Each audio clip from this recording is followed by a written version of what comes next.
In-depth football coverage from The Athletic is now just £1 per week. See the link in the description to sign up today. Positional play is a tactical method employed by a number of top coaches, most famously Pep Guardiola. But what exactly is it, and why does it work?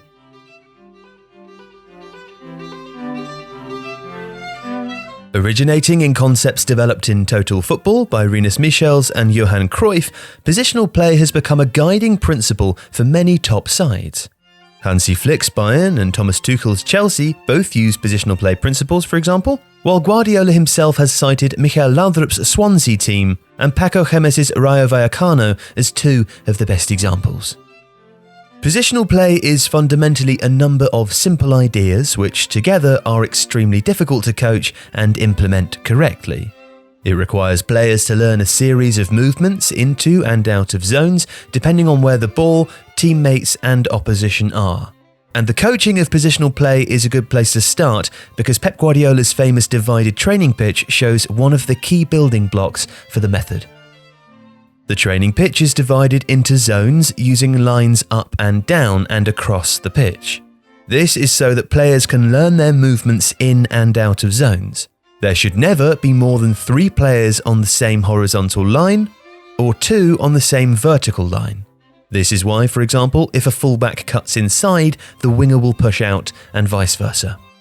The idea is that players should acquire an almost automatic sense for where to be and when in relation to where the play is, where the ball is, and where their teammates are.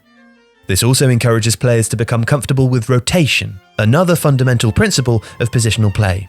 Players need to be adept at switching in and out of zones, even when this might put them, in terms of where they are on the pitch, in an area that they're not that familiar with.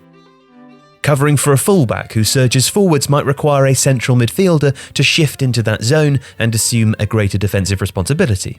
This has echoes of Total Football and is one of the reasons that positional play demands so much of a squad.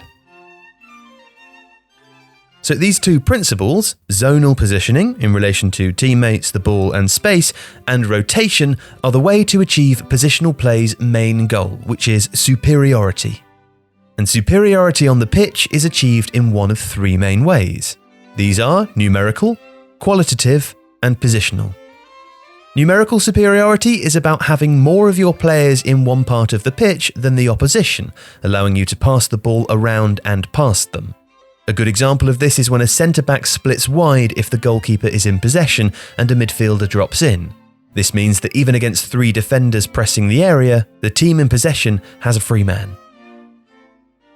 Qualitative superiority is the attempt to get one of your good players in a position to attack a defender who is not as good, perhaps slower, weaker, or less technically able.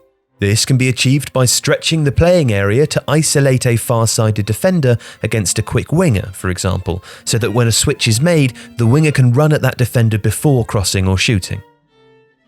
And positional superiority is the effort to get players between or behind the opposition lines of pressure or defence. This should allow your players to have a lot more time and space on the ball in order to pick a good pass and not lose possession. This is achieved by players occupying specific zones, both vertically and horizontally on the pitch, and it's why Guardiola uses that grid-like training pitch. In practice, this is why you see certain approaches shared by teams using this style. For instance, the use of passing triangles or diamonds, and the 4-3-3 or 3-4-3 systems. Both these formations make it easier to create passing triangles or diamonds.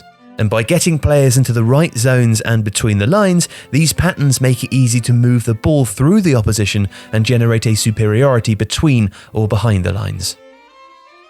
Another approach is the use of the third man, which is achieved by manipulating the opposition's position through passing and movement to generate space for a player to receive a pass. A good example of this is a number of players quite close together but on different horizontal and vertical lines, who can play the ball to each other. This then draws the opposition towards that area of the pitch, creating space elsewhere for a third man run. And this is also why positional play teams often overload one flank before then switching it very wide to the other flank. When Lionel Messi was used by Guardiola as a false nine, the effect was that either Messi was in space between the lines himself, achieving positional superiority and often being the third man, or if a centre-back followed him, then space opened closer to the opposition goal for another third-man run, often from the wide attackers. And a lot of positional play is about manipulating the opponent through this sort of movement, or by drawing the opponent in with close passing triangles. But the aim is always to create a superiority somewhere on the pitch. And positional play affects defence too. Teams that play this way often press and counter-press, because it means they can have a number of players near the ball if possession is won back and immediately restart the process of gaining superiority. Generally, the opposition will have a number of players near the ball when it's recovered, so counter-pressing can take advantage of this by using the space on the pitch elsewhere if possession is successfully won back. Positional play teams also often play quite a high line, looking to compress the playing area in defence before opening it up again in possession. These two concepts are, again, borrowed from Total Football, where the manipulation of space was very important. So, if you're trying to work out if a team is playing positionally, then here are the things to look for.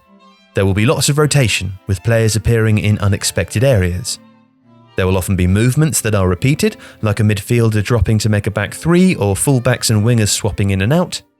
There will be switches of play to players free in wide areas and lots of passing triangles or diamonds. The goalkeeper will be part of build-up phases. And the team will press and counter-press and very likely keep a high defensive line.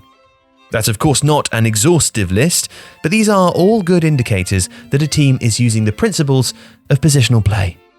If you liked today's video, please subscribe to the channel to help us reach 1 million subscribers. And we're also pleased to be able to offer you access to The Athletic for just £1 per week. Follow the stories that you care about with closer access and intelligent takes. See the link in the description now to sign up. Thank you.